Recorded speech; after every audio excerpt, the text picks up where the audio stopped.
భారత జాతిపితాకి సమానంగా ఆయన ఇప్పుడప్పుడు గాంధీ జయంతో గాంధీ వర్ధంతిలను స్మరించుకుంటాం, లేదంటే ఏదైనా చరిత్ర గురించి స్వాతంత్ర పోరాటం గురించి స్మరించుకుంటామేమో.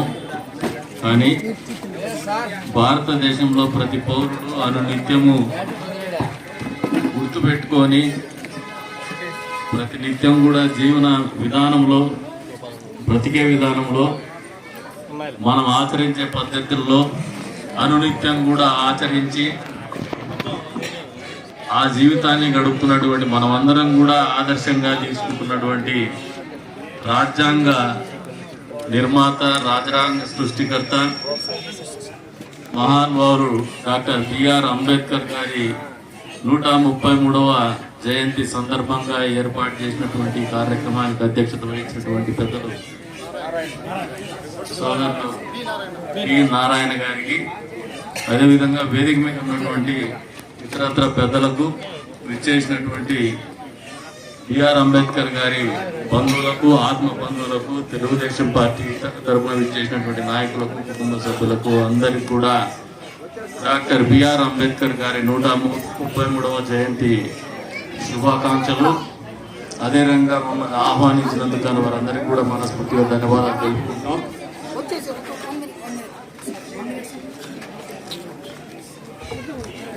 ఈ విగ్రహానికి రథసారథి ప్రాణం పోసిన నా మిత్రుడు శ్రీ పాలెం సుధాకర్ గారికి స్వాగతం, సుస్వాగతం. సార్ కట్టిగుంట వెంకట ప్రసాద్ గారిని మాట మార్చంగా కోరుతున్నాను.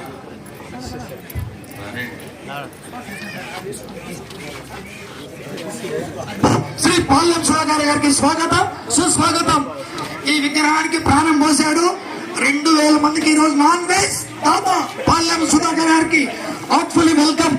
సుధాకర్ బాబు, అదేవిధంగా సీనా కోరుతున్నా.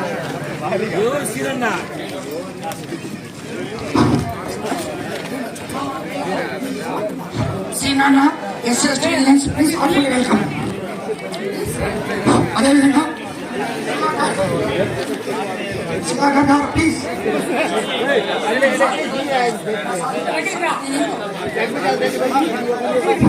మంచి ఆలోచనతో, మంచి ఆశయంతో మీరందరూ చేస్తున్నటువంటి ఈ బృహత్తరమైనటువంటి కార్యక్రమానికి ఆ భగవంతుడు ఆశీస్సులు కూడా ఉండాలి. అందరూ కూడా సంస్కారవంతంగా మాట మసలుకుంటే నిజంగా ఆయన ఘనమైనటువంటి నివాళులు అర్పించిన వాళ్ళం అవుతాము, ఆయన ఆశయాలను కొనసాగించిన వాళ్ళం అవుతాం. కాబట్టి ఇవన్నీ పట్టించుకోవాలి. రెండోది,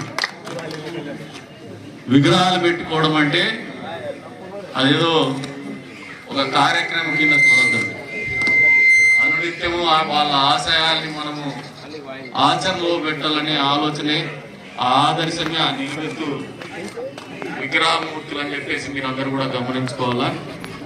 ఒక రకంగా మన జాతి మొత్తం కూడా, భారత జాతి మొత్తం కూడా గర్వపడేటువంటి మహోన్నతమైనటువంటి వ్యక్తుల్లో, వ్యక్తిత్వం ఉన్నటువంటి వాళ్ళలో స్వాతంత్ర కాంక్ష కావచ్చు, దేశభక్తి కావచ్చు, పూర్తి స్థాయిలో ఇనుమడించినటువంటి వ్యక్తిత్వంతో బతికినటువంటి వాళ్ళలో డాక్టర్ బిఆర్ అంబేద్కర్ గారు మహాత్మా గాంధీకి ఏమాత్రం దగ్గరని చెప్పేసి సందర్భంగా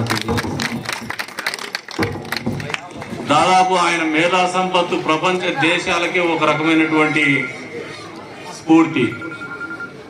భిన్నత్వంలో ఏకత్వం ఉన్నటువంటి ఇన్ని మతాలు, కులాలు, ఇన్ని రాష్ట్రాలు, ఇంత పెద్ద ఉపఖండంగా ఉన్నటువంటి ఈ దేశంలో దాదాపు స్వాతంత్రం వచ్చి 76-77 సంవత్సరాలు అయిన తర్వాత కూడా ఈ రోజు కూడా ఈ కుల వివక్షత, మత వివక్షత కొనసాగుతున్నటువంటి పరిస్థితుల్ని అప్పట్లోనే ఆలోచన చేసి 77 ఏళ్ల తర్వాత కూడా ఈ వివక్ష మరింత పెచ్చరిల్లిపోయేటువంటి పరిస్థితులు వస్తాయి, మరింతగా దాడులు పెరిగేటువంటి పరిస్థితులు వస్తాయి, మరింత అణచివేతకు గురయ్యేటువంటి పరిస్థితులు వస్తాయి. వాటన్నిటి నుంచి కూడా అణగారిన వర్గాల్ని కాపాడుకోవాలనే ఆలోచనతో ఆయన చేపట్టినటువంటి రాజ్యాంగంలో ఎస్సీ ఎస్టీలకు ప్రత్యేకంగా ఒక రక్షణ చట్టం చేసి దాన్ని అమలు చేసే విధంగా రాజ్యాన్ని రూపకల్పన చేయడం అనేది ఒక అద్భుతం అని చెప్పేసి కూడా ఈ సందర్భంగా తెలియజేస్తున్నాం.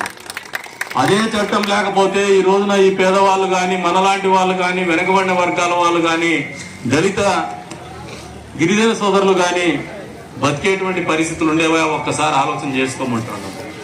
అంటే ఆ మహామనిషి 77-78 సంవత్సరాల క్రితం ఇది ఆలోచన చేయగలిగినాడంటే బహుశా ఈ మానవాళి ఉన్నంత వరకు కూడా అంత మేధా సంపత్తు కలిగినటువంటి ఒక మనిషిని మనం చూడగలుగుతామా లేదా అనేది మీరందరూ కూడా ఆలోచన చేసుకోమంటున్నా. కాబట్టి ఆయన మనందరికి ఆదర్శం. మన జీవితాల్లో మార్పులు తీసుకురావాలా, వెనుకబడిన వర్గాల వాళ్ళలో అణచివేతకు దూరం కావాలని బతికే రకంగా తీసుకురావాలా, వాళ్ళ ఆర్థిక పరిస్థితులు మెరగల్లా, వాళ్ళ విద్యా పరిస్థితులు మెరగల్లా, వాళ్ళకి గుళ్ళల్లో ప్రవేశం కలగల్లా, వాళ్ళని గౌరవించేటువంటి పరిస్థితులు రావాలా, 2 గ్లాసుల విధానానికి చరమగీతం పాడల్లా అని ఆయన ఆలోచన చేసి సృష్టి చేసినటువంటి రాజ్యాంగమే ఈ రోజున మీరు మారుమూల గ్రామానికి పోతే, మీరు 80 దశకంలో ఒకసారి గ్రామాల్లో పోతే 2 గ్లాసుల వ్యవస్థ ఉండేది. అవన్నీ కూడా ఇప్పుడు వచ్చేటువంటి పిల్లలు చూడటం లేదు, కనుమరుగిపోయినాయంటే ఆ గొప్పతనం అంతా కూడా డాక్టర్ బిఆర్ అంబేద్కర్ గారికి దక్కుతుందని కూడా ఈ సందర్భంగా తెలియజేస్తున్నాను.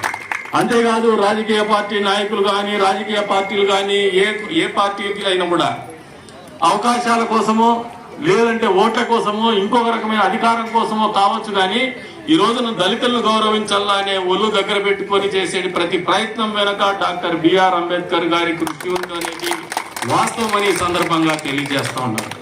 ఏ ఆలోచనతో అయితే ఈ దేశంలో ఉన్నటువంటి బడుగులు బలహీన వర్గాల వాళ్ళు ఇబ్బందులకు గురి కాకూడదని ఆయన ఆలోచన చేసినాడు. ఆ ఆలోచనల కొనసాగింపుగానే నిలువెత్తు ఆదర్శంగా ఈ విగ్రహమూర్తుల్ని నెలకొల్పుతున్నటువంటి సోదరుడు పాలెం సుధాకర్ గారికి, అదే రకంగా ఏ కమిటీ అయితే ఈ కార్యక్రమం నిర్వహిస్తూ 10 మందిని ఇక్కడ గుమ్ము చేసి దీన్ని కూడా ప్రజల్లోకి తీసుకుపోయే ప్రయత్నం చేసి మమ్మల్ని కూడా ఆహ్వానించి గౌరవించేసి ఈ కార్యక్రమంలో భాగస్వాములు చేసినందుకు వాళ్ళందరికీ కూడా మనస్ఫూర్తిగా ధన్యవాదాలు తెలుపుకుంటూ, మరొకసారి ఎవరైతే ఈ కార్యక్రమం చేస్తానో వాళ్ళందరినీ కూడా మనస్ఫూర్తిగా